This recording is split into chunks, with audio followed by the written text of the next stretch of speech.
Hi, everybody. My name is Rita Crum. The topic for why did all those inventors go?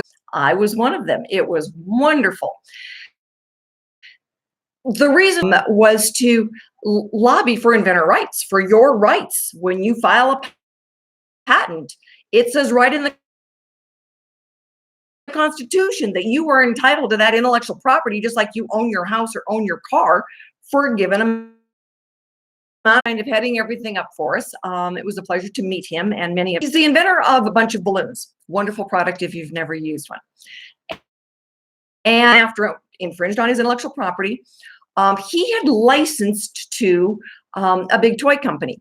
And that's one of the reasons why we're interested, certainly at AOS, is because he had licensed it. So the company, the licensee, helped him pay for this.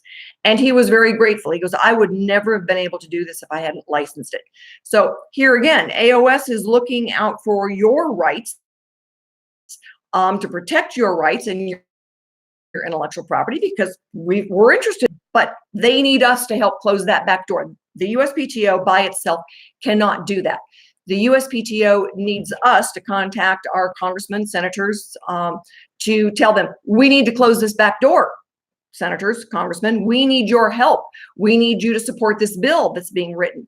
And we're going to put together a phone tree. I'm going to oversee getting the word out to all of our inventors and making sure that you can call with the right notes. And it used to be writing letters was a big deal. And then it was emails. Not anymore. Phone calls. We've got to back up to the old-fashioned way of contacting people on Capitol Hill. It's phone calls. That's the one thing. Is like the one gentleman that we talked to said, I only get 5 or 6 phone calls a day. If I had 10 people calling me from my district saying, protect inventors, you close that back door, we're concerned about inventors' rights, he goes, I would pay attention. And he goes, and that's one of the questions we get when we go in for a vote, is somebody say, how many phone calls did you get on this? They pay attention to phone calls now. You know, in a year, it might be something else. But right now, we are focused on phone calls. All right, so pay attention to the emails that you will get from different people. We will send out talking points and say, okay, this topic this week, 5 to 10 minutes. Call and speak your mind, and we're even going to help you figure out what that is. So when we talk about AOS being a mentorship and funding mechanism, we're mentoring you now. Tomorrow is going to be on the different funding things that we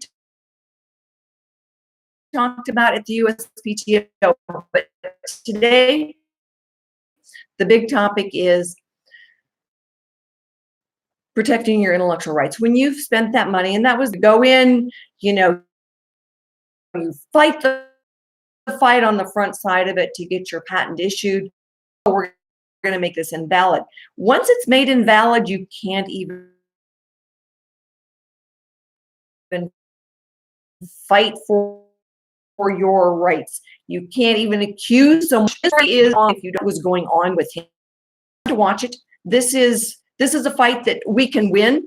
When we were up on the Hill, there was a lot of support, and the senators we talked to, and the Congress and the staffers, we talked to a lot of staffers. They really wanted to know, what was the background information. We offered to provide them with that background information. They said, yes, we can get behind this. This is a nonpartisan issue.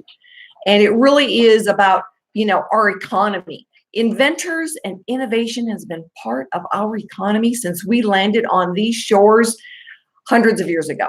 And by the way, they really liked that line. I used that several times when I was on the Hill. And they all understood it.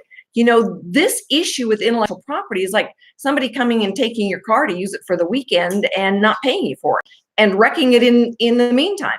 So this is an important issue for inventors, and we want to make sure that you have the tools that you need to be able to help with the fight for all of us. The economy is based on this. And, for the folks at the USPTO, like I said, they know it's an issue.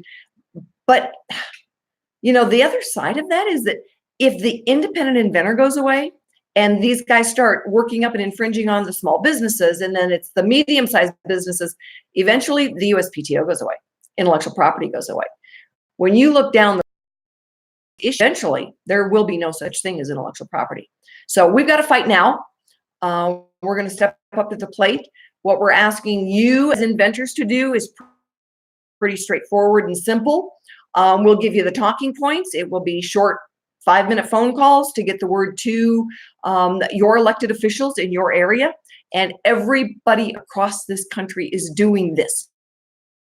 We are all fighting for your rights, everybody's rights as an inventor, and in there, watch what's going on, some of those funding options that we discussed at the USPTO last week. So great week. Lots of information. It was really exciting. And sorry, we're having some technical difficulties getting everybody on the share train for us to get forward, but we'll get it figured out. We're inventors, for goodness sakes. We'll get it figured out. Thanks, everybody. Have a great evening.